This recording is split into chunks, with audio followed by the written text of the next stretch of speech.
guys, nakailang focus na ako dyan guys ha.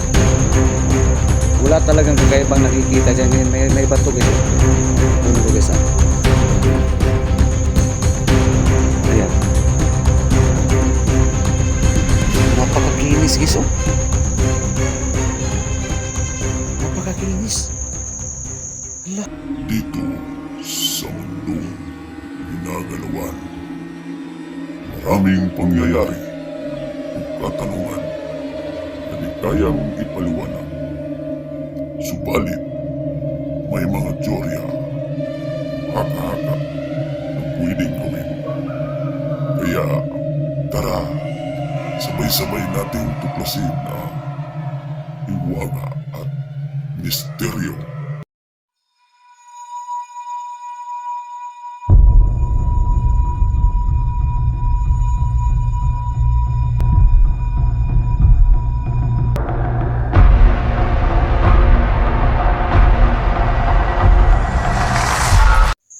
So yan guys, shout out sa lahat no. Ito yung karugtong guys ha. Karugtong, no? Subukan kong singilin si George guys. Sabi niya, magbigay daw siya, pero doon sa butas ng kahoy kanina, wala akong nakita. Iwan ko kung saan niya nilagay. So sabi niya, magbigay daw siya guys. Yan yung pakay ko dito guys. Kaya binalikan ko to ngayong araw na to para singilin siya sa sinasabi niya na magbigay siya ng pangalawang agimat. So excited ako kung anong forma nun, anong bisa nun, anong power nun, agimat na sinasabi niya. Kaya ako bumalik dito ngayon.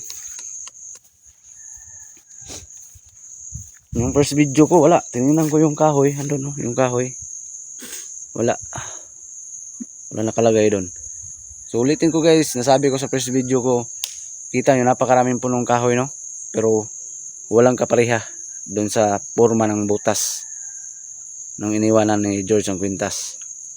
No, sa dami ng puno dito. Siya lang mag-isa dito guys. Na ganun, may butas. Mga 1,000 na puno siguro to guys, pero isa lang. Yung butas na ganun nung napag-iwan ni George ng kwintas. Doon napaka talaga. May waga ng kahoy na yun. So yan yung guys, yan yung kadalasan pamamahaya ng mga duwende. Saka may din, yung lupa na nakaganon. Diyan sila, may butas ang kahoy, diyan mamamahay no. Yung mga duwende. Yung kadalasan nila, tirahan nila.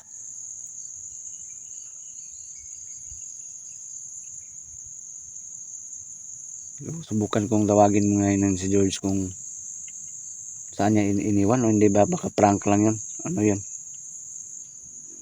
Ang layo pa naman ng binyahe ko. Tapos baka nagsinungaling si George, wag naman sana.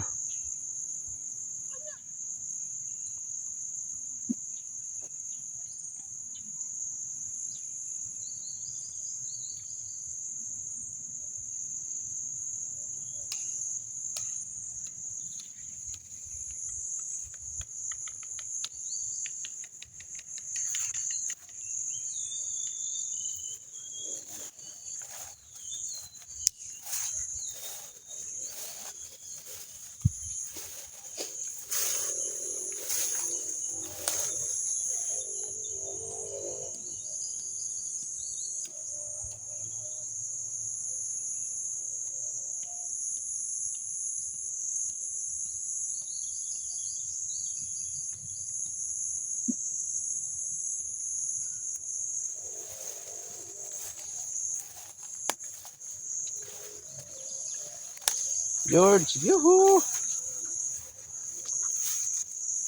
Mukhang prank mo ko ah.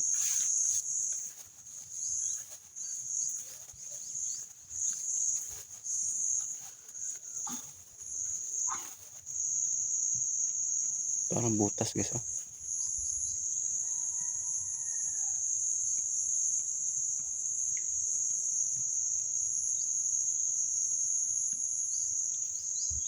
So, wala dito guys. Saan mo iniwan yung agimat mo kung totoong naibigay ka ngayon? Gatik lang sa kunin mo, George.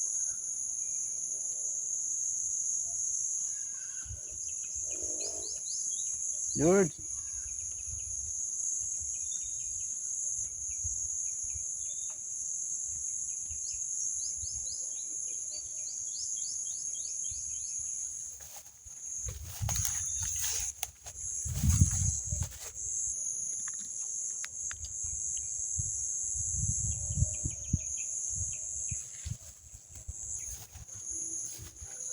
Hindi ako uwi guys. Hindi ko makita. May bigay niya yung agimat. Sana may isang salita to si George ah.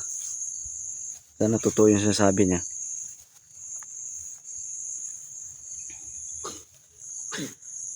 George.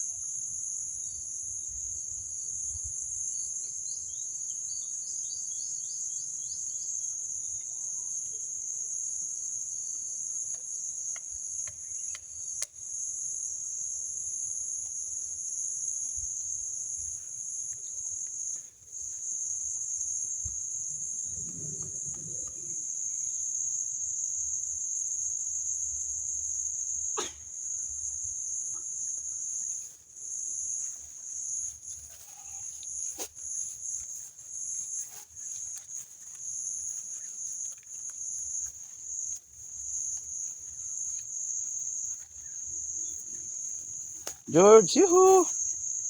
Uy. Ayan. Ayan guys, narinig yung boses George guys. Ayan na naman siya. Napakaliit daw ng mga duwende kasi guys. Mahirap makita yan.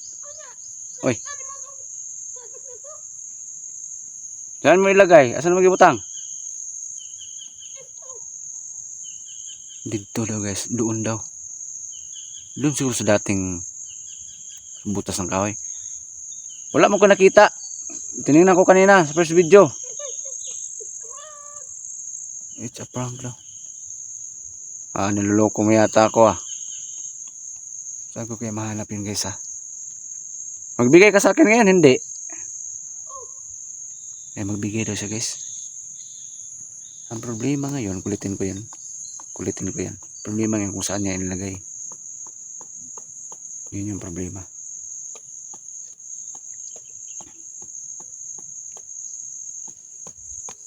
Kulitin ko yan.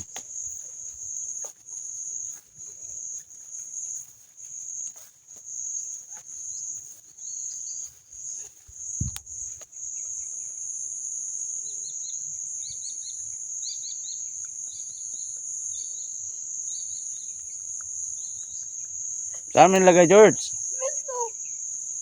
Doon daw guys. Naloko na. Ang problema ngayon kasi pinagnan ko kanina yung yung butas ng kahoy. Wala ko nakita, di ba guys? Yung napapansin nyo, wala ko nakita kanina talaga. Pero subukan kong balikan ngayon yung yung butas. Kasi sabi niya, may nakalagay na daw ngayon. Iwan ko lang. Gano'n ba katotoo sinasabi ni George? Tinood nga, narito na magibutang? Talaga lang ha? Ano kayang itsura nun guys? Andun lang niya iniwan. Pero kanina, yung first video, wala talaga nakalagay dun. Ilang ulit akong pinukus sa camera nung kahoy na may butas. Ha? Titingnan ko ngayon kung meron ba. Kung meron man, maraming salamat. May guys napapansin niyong maitim guys ngayon ko pa nakita yan yan yung bees, yung may honey guys ba. Ayan sa Bisaya sa amin guys, dugos. May honey guys. Once na sunugin yan, lalabas yung honey. Ayan ayan, ang layo pero pag i-zoom parang lapit lang. Ayan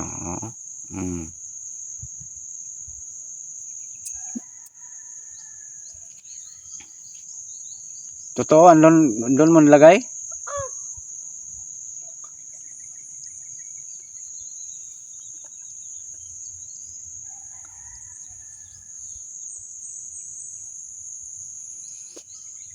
Anong klaseng agimat yun, George? Oy, wala ko bato. Wala ko nakitang bato doon kanina. Tinignan ko. Bato? Ayan ba? Bato na, guys. Bato daw. Susubukan kong dandahan kong balikan yung kahoy, guys, ha. Kung saan nakita ko yung kwintas. Andun yan, ilagay daw. Yan, oh. Yan yung kahoy, guys, oh. Nakailang ulit akong i-focus dyan kanina. Wala talaga akong makita dyan.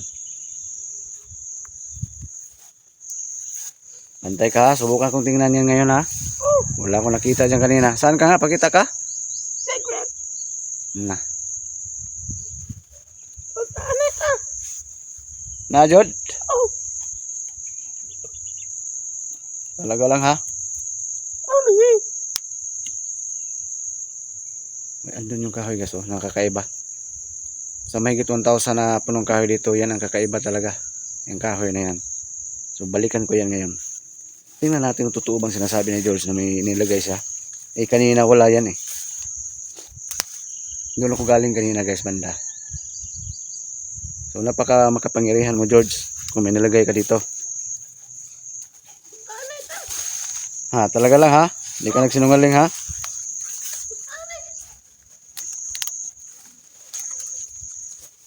Meron daw guys. Tingnan natin. Nandito na ako sa kahoy guys oh.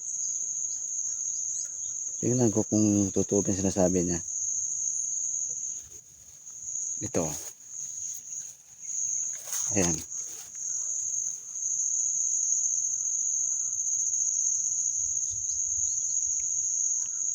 Ayan.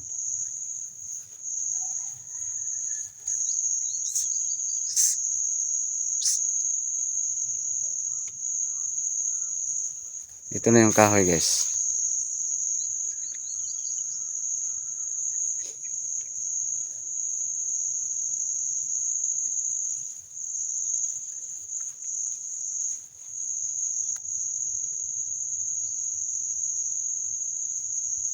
Ito na yan guys oh.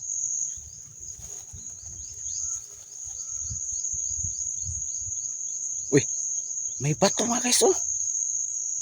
Hala. Wala yan kanina. May nakalagay nga na bato guys. Oh, mutuon ako.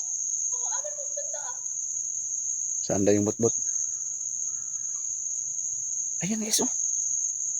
Hala ka. Nung first video guys, nakailang focus na ako dyan guys ha. Wala talagang kakaibang nakikita dyan. Ngayon may bato guys oh. Yan kunin ko guys ha.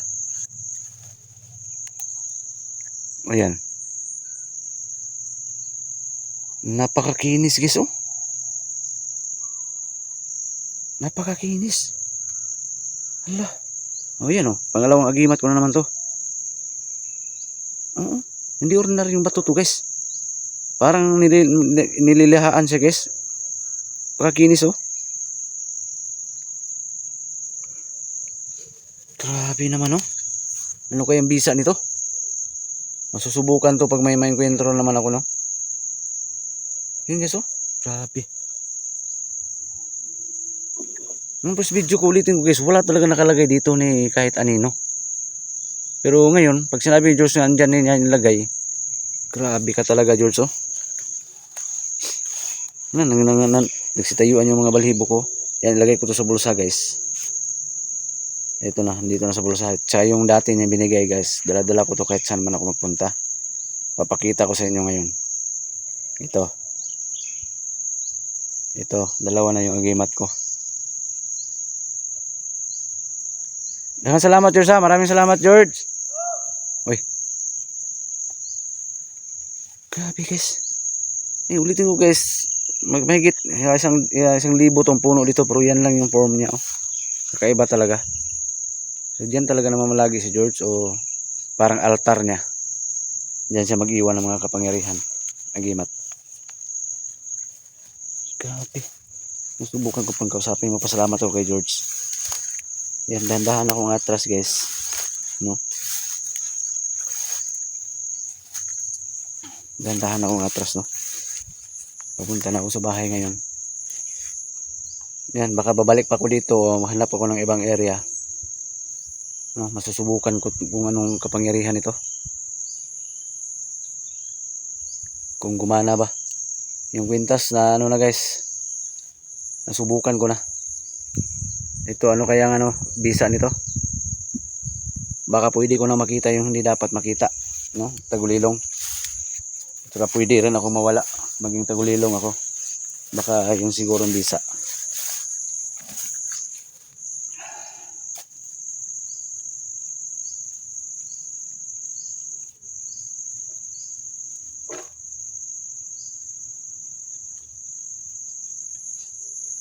Maraming salamat, George. Ay, yan o, nag-ano pa siya, nag-response pa siya. Yan, uwi na ko ha. Tulungan mo ko mahanap ko yung ibang lungga mo ha. Iba kasi yan guys, pag punta ko sa isang lugar, pag tawagin kong pangalan niya, pag andyan siya, mag-ano yan, mag-response yan. Yan yung ano namin ni George. So sa wakas, totoo yung sinasabi ni George na may agimat siyang ibibigay na naman. Kaya ang nakapag-abang-abang lang kayo guys ha, kung ano ba talagang bisa, kapangyarihan ito. No? Kung anong klaseng kapangyarihan na naman yung ilalabas ng bato na to. Oo.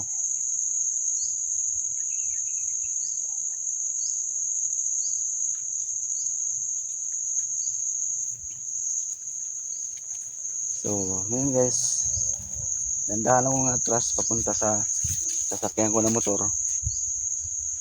Dandahan ko na lilisan tong lugar na to.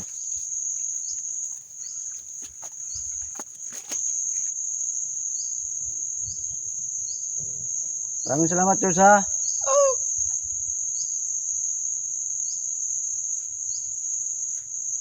So, uwi na ako. Salamat. Yan guys, mag-upcam na ako guys. Bang-bang guys sa mga uploads ko. Kung ano ba talagang kapangyarihan ito ng dalawang ano ko, hagimat ko, yung bato. So, ingat kayong lahat dyan sa work. God bless po.